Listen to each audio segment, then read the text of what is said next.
Non हिप्पल disease में क्या होगा कि जो वास्कुलर लीजन्स हैं वो कॉमनली सेरिबेलम में पाई जाती हैं, ब्रेन स्टेम में, रेटिना, पैनक्रियाज और लिवर में, ठीक है।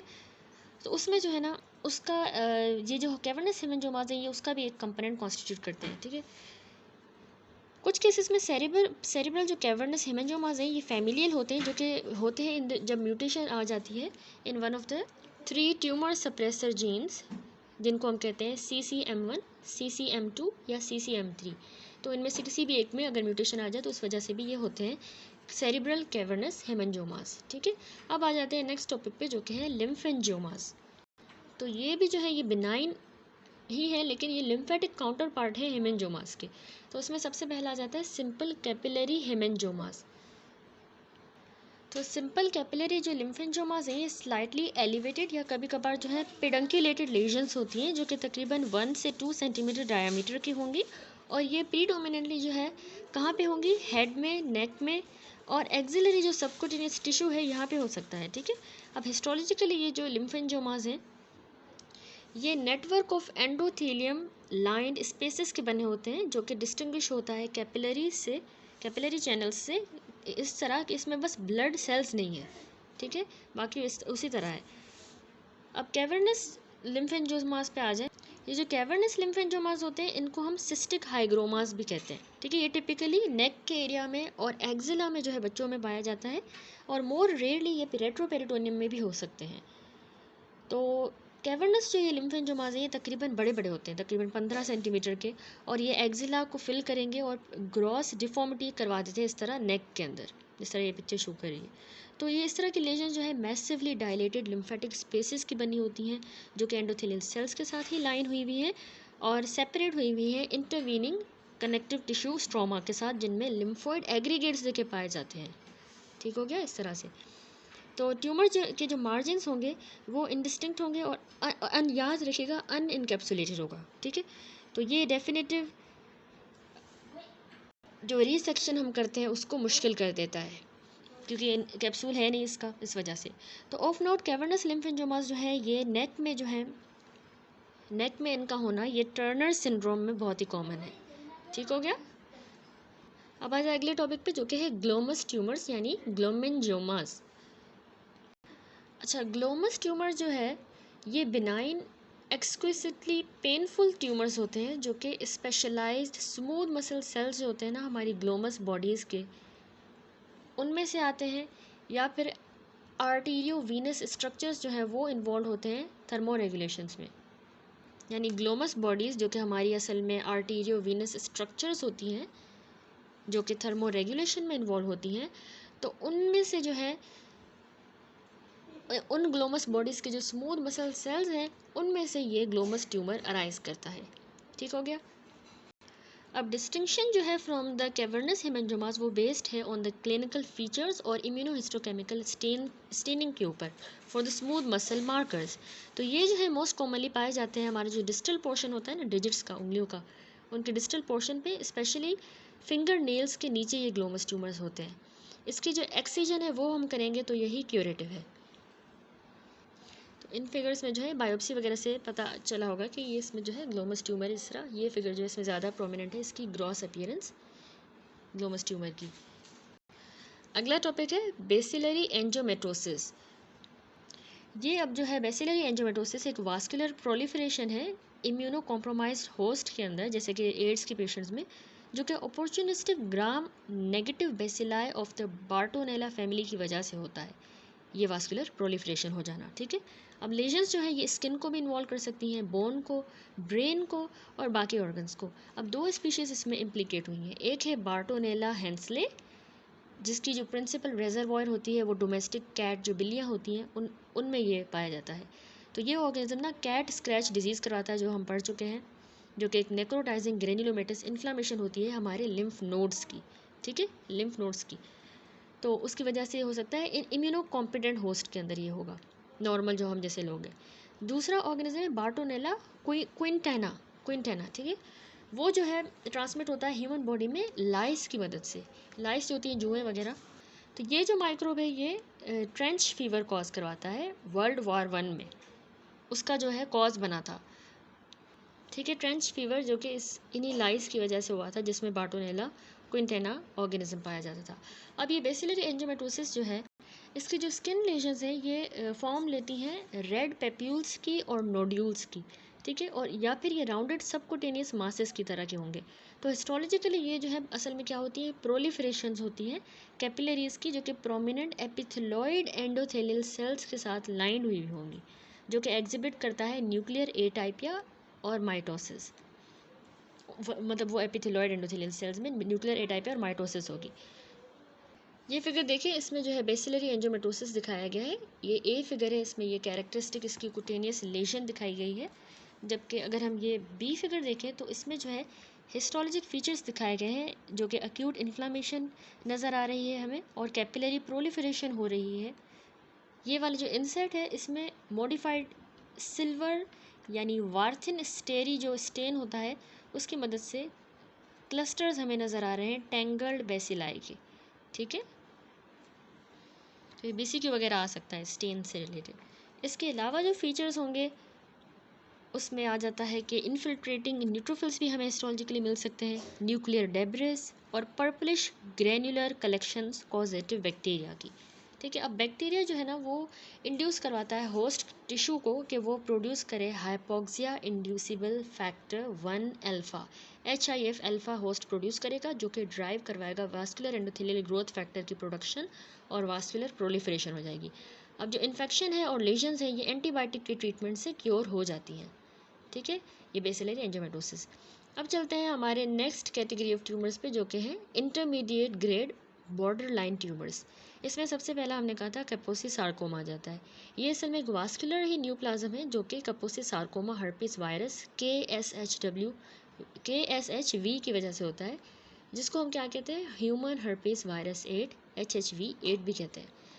तो आल्दो ये नंबर ऑफ कॉन्टेक्ट्स में होता है, ये मोस्ट कॉमन है एड्स के पेशेंट्स में, ठीक है, ये कैपोसी सार्कोमा। इंडीड इसकी प्रेजेंस जो है ये क्राइटेरिया की तरह यूज़ होती है फॉर द डायग्नोसिस। अब 4 तरह के Kaposi sarcoma based on the population, demographic and risk के हिसाब से जो है 4 टाइप्स जो है रिकोगनाइज हुई हैं। सबसे पहले है क्लासिक कैपोसी सार्कोमा। तो ये ओल्डर मैन का डिसऑर्डर है, मेडिटेरेनियन, मिडिल ईस्टर्न या फिर ईस्टर्न यूरोपियन डिसेंट के जो हैं, स्पेशली जो एशकेनज़ाई ज्यूज़ होते हैं उनमें। तो ये अनकॉमन है US में, वहाँ पे नहीं है। अब ये एसोसिएटेड होता है मैलिग्नेंसी के साथ या फिर एल्टर्ड इम्यूनिटी हो जाती है, लेकिन इसमें याद रखिएगा कि HIV की इन्फेक्शन की एसोसिएशन नहीं होती क्लासिक वाले में। अब क्लासिक कैपोसी सार्कोमा मैनिफेस्ट कैसे करेगा कि इसमें मल्टीपल रेड पर्पल किस्म के स्किन प्लैक्स हो जाएंगे या फिर नोड्यूल्स होंगी, और ये यूजुअली डिस्टल या लोअर जो एक्सट्रीमिटीज़ होती हैं डिस्टल लोअर उनमें होंगे। ये अब प्रोग्रेसिवली साइज़ में बढ़ते जाएंगे और नंबर में भी, और ये ऊपर की तरफ यानी प्रॉक्सिमली देखिए स्प्रेड करेंगे। Also persistent the tumours typically are asymptomatic, और ये स्किन में ही लोकलाइज्ड रहते हैं और सबकुटेनियस टिश्यू के अंदर। दूसरी टाइप है इंडेमिक अफ्रीकन कैपोसी सार्कोमा। तो ये टिपिकली जो अब यंगर एडल्ट होते हैं जो 40 ईयर्स की एज के कम के होंगे उनमें होता है, ठीक है। अब HIV सीरो नेगेटिव इंडिविजुअल्स में ये होगा, ये भी याद रखना है, और ये इंडोलेंट या फिर एग्रेसिव कोर्स भी रख सकता है। तो ये इन्वॉल्व करता है लिम्फ नोड को ज़्यादा फ्रीक्वेंटली बनस्पत जो पिछली हमने क्लासिक वेरिएंट पढ़ा उसके, तो ये लिम्फ नोड्स को ज़्यादातर अफेक्ट करेगा। तो in combination with AIDS associated Kaposi sarcoma, जो कि अभी हम बाद में देखेंगे, Kaposi sarcoma is now the most common tumour in the central Africa, ठीक है। वहाँ पे पार्टिकुलरली सीवियर जो फॉर्म होती है विद प्रोमिनेंट लिम्फ नोड और जो विजरल इन्वॉल्वमेंट के साथ होता है, ये जो है जो प्री प्यूबर्टल बच्चे होते हैं प्यूबर्टी से भी पहले उनमें होता है, और इसकी प्रोग्नोसिस जो है वो पुअर है, विद ऑलमोस्ट 100% जो है इसमें मॉर्टेलिटी हो जाती है तकरीबन 3 ईयर्स के अंदर। तो मतलब 100% इसके साथ मोर्टेलिटी ही होनी है 3 सालों के अंदर अंदर, मतलब इसकी प्रोग्नोसिस पुअर है। ये हो गई endemic African Kaposi sarcoma. Third type है ट्रांसप्लांटेड एसोसिएटेड कैपोसी सार्कोमा। तो ये ना सॉलिड ऑर्गन ट्रांसप्लांटेशन जो रेसिपिएंट है उनमें होता है in the setting of the T cell immunosuppression की वजह से, ठीक है। अब इस तरह के जो पेशेंट्स होते हैं वो रिस्क पे होते हैं कैपोसी सार्कोमा के लिए, तो इनका जो रिस्क है 100 फोल्ड बढ़ जाता है। ये परसू करता है एग्रेसिव कोर्स, और ऑफन ये लिम्फ नोड्स जो होते हैं उनको इन्वॉल्व करता है, म्यूकोजा को, विजरा को। कुटेनियस लेजन जो है ये एब्सेंट हो सकती हैं। अब ये जो लेजन ये रिग्रेस कर जाएंगी ऑफन और इसमें एटीन्यूएशन हो जाती है इम्यूनो सप्रेशन की, लेकिन ये रिस्क पे होते हैं for the organ rejection. Fourth type है एड्स एसोसिएटेड यानी एपिडेमिक कपोसी सार्कोमा।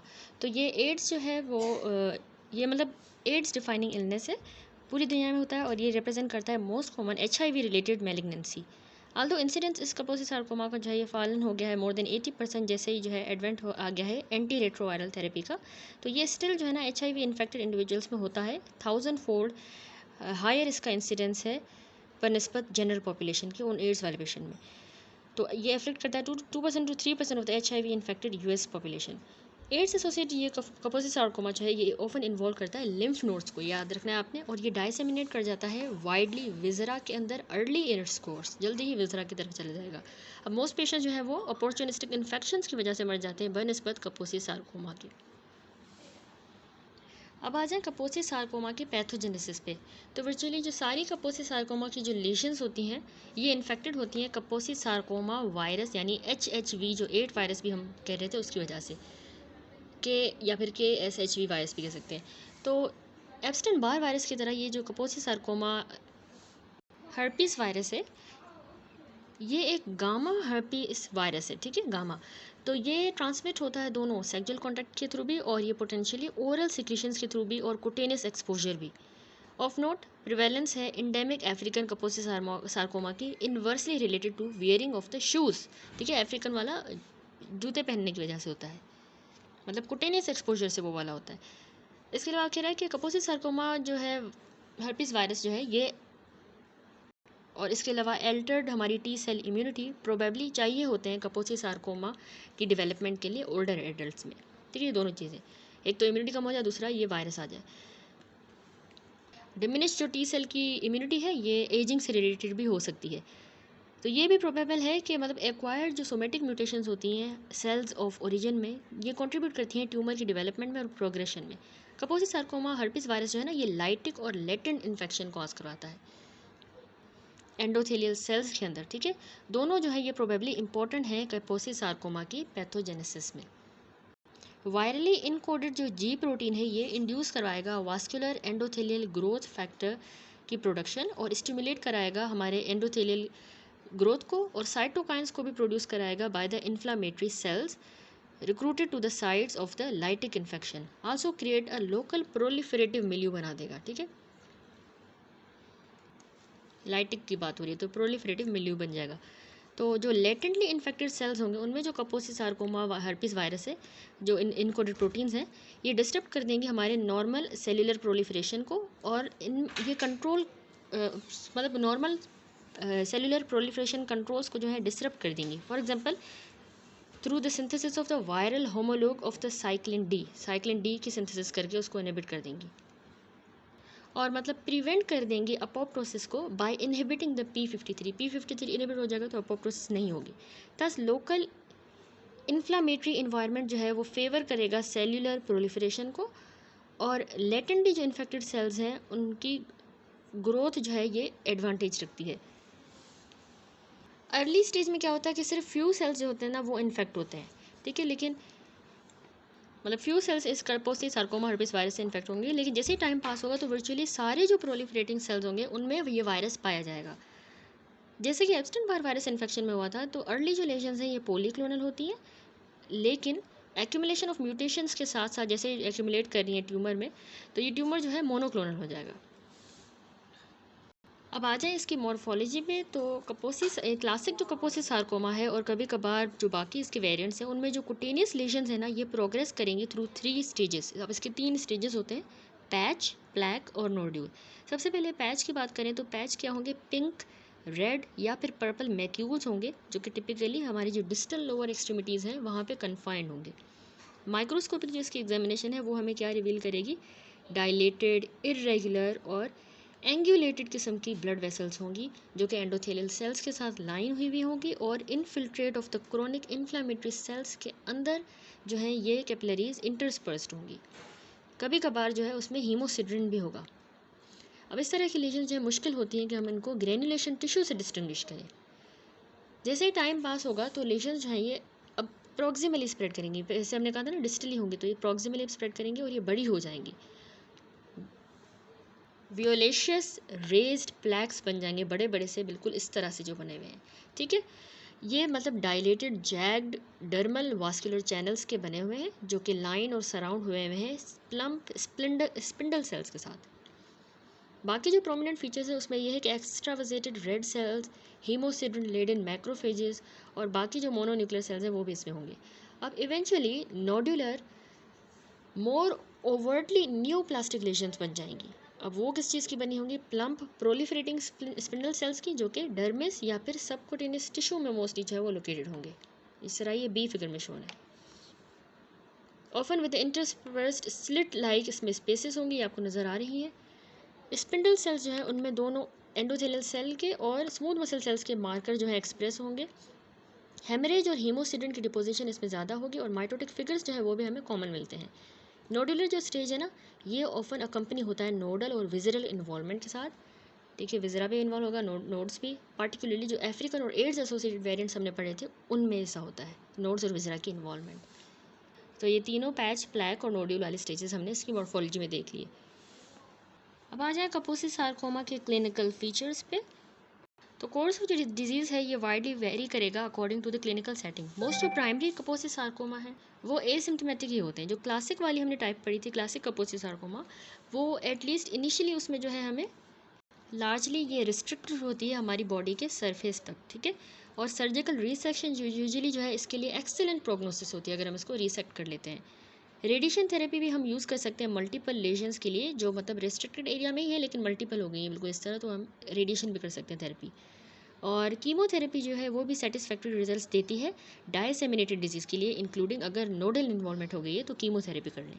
कापोसी सार्कोमा जो कि इम्यूनो सप्रेशन के साथ एसोसिएटेड थी, तो उनमें हम क्या करेंगे कि therapy, withdrawal of the therapy with या विदाउट द एडजंक्ट कीमोथेरेपी या radiotherapy often is effective.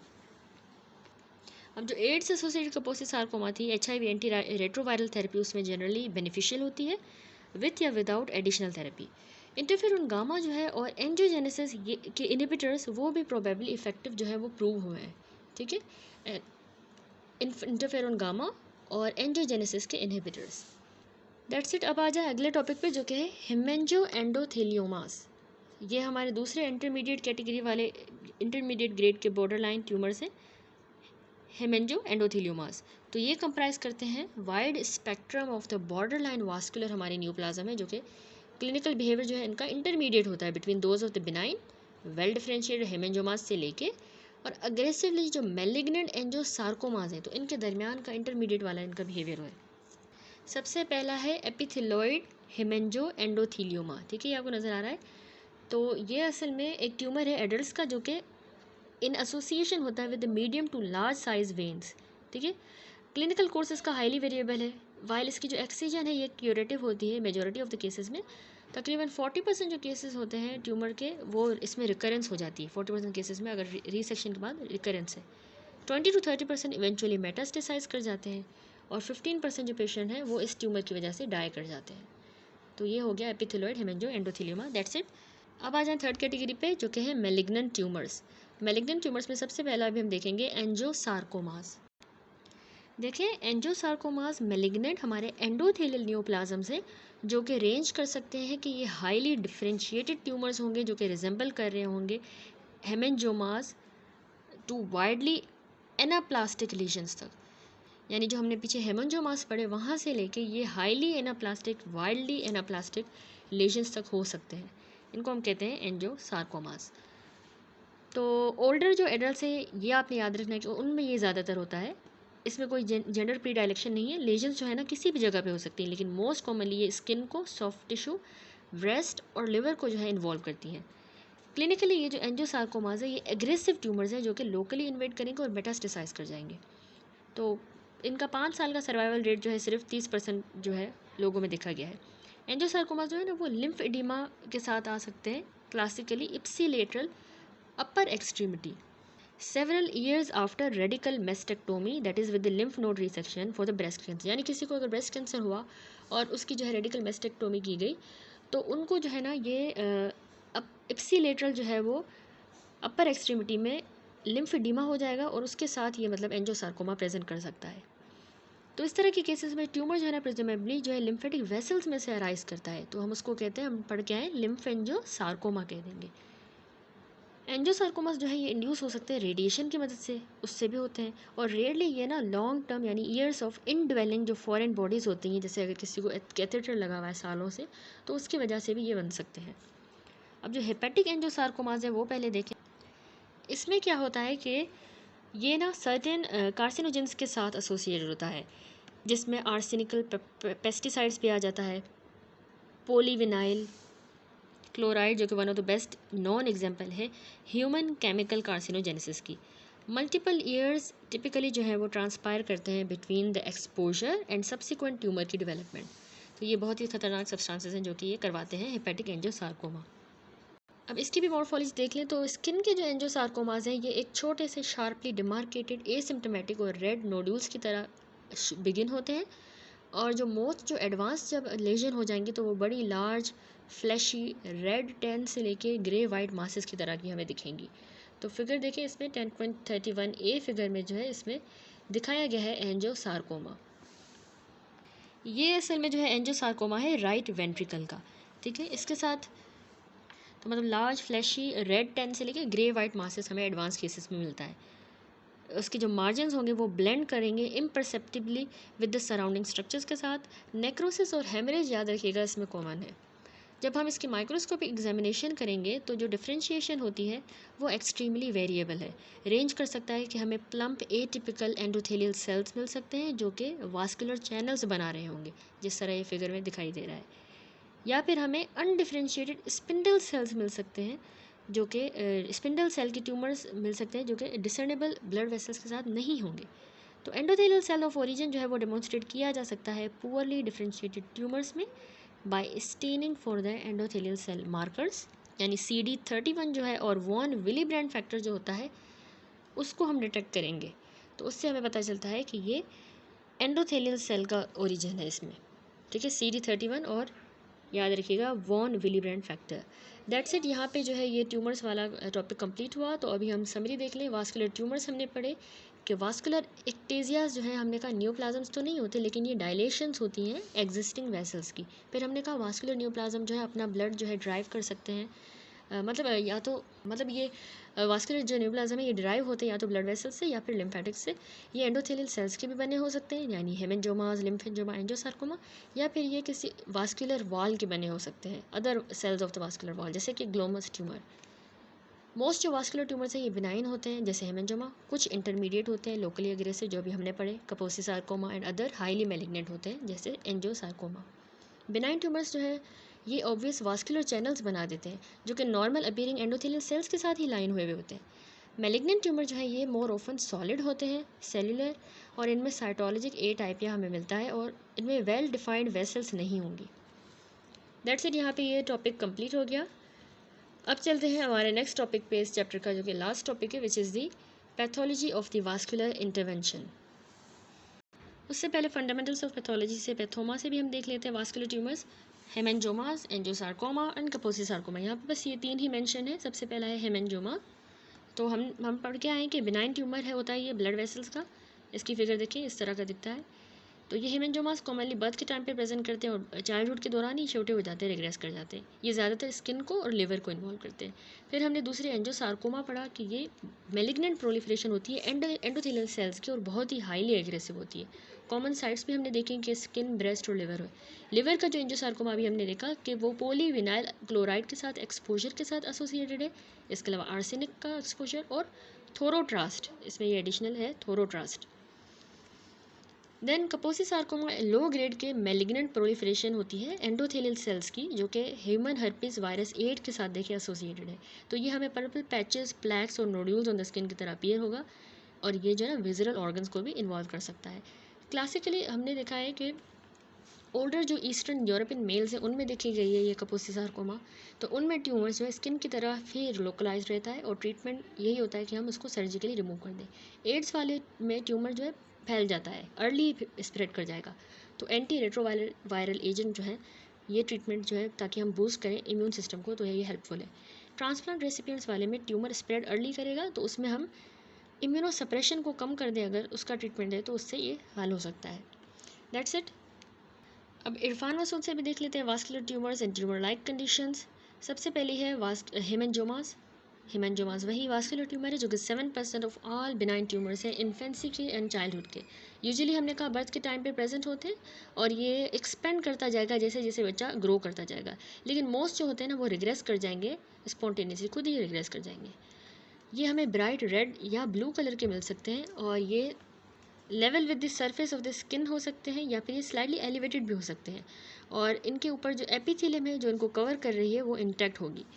Histologically ये लोब्यूलेटेड होंगे लेकिन अनइनकैप्सुलेटेड हमने पढ़ा के होंगे, और ये मतलब अनइनकैप्सुलेटेड लोब्यूलेटेड एग्रीगेट्स होते हैं थिन वॉल्ड कैपिलरीज के। कैपिलरी हेमेंजोमा होता है हमने कहा, दूसरा है कैवर्नस होता है। कैपिलरी वाला हमने कहा कि स्मॉल वेल सर्कमस्क्राइब होगा, मोस्ट फ्रीक्वेंटली जो सुपरफिशियल स्ट्रक्चर्स होते हैं जैसे कि स्किन हो गई, लिप्स, इनको इन्वॉल्व करता है और ये डीप को भी इन्वॉल्व कर सकता है स्ट्रक्चर्स को, जैसे लिवर, स्प्लीन और किडनीज। फिर कैवर्नस जो हेमेंजोमा है ये बड़े होंगे, लार्ज, लेस वेल सर्कमस्क्राइब। ये बिनाइन मोस्ट कॉमन ट्यूमर है लिवर का और स्प्लीन का। मोस्ट थ्रेटनिंग जो फॉर्म है वो इसकी ब्रेन में होती है कैवर्नस हेमेंजोमा की। फिर हमने वास्कुलर एक्टेजियास पढ़े कि ये लोकल मतलब ग्रुप होता है लीजन्स का जिसमें लोकलाइज्ड डायलेशन हो जाती है प्री एग्जिस्टिंग वेसल्स की। इसमें नीवस फ्लेमियस है, दूसरा स्पाइरल टेलेंजिक्टेजिया। नीवस फ्लेमियस बहुत ही कॉमन फॉर्म है एक्टेजिया की जो कि यूजुअली हेड एंड नेक पे होता है। सारी पिक्चर्स वगैरह हम देख के आए बेसिक से। तो नीवस फ्लेमियस हिस्टोलॉजिकली हमें क्या होता है कि मिलता है कि सिर्फ ओनली डायलेशन होती है वेसल की इन द डर्मिस।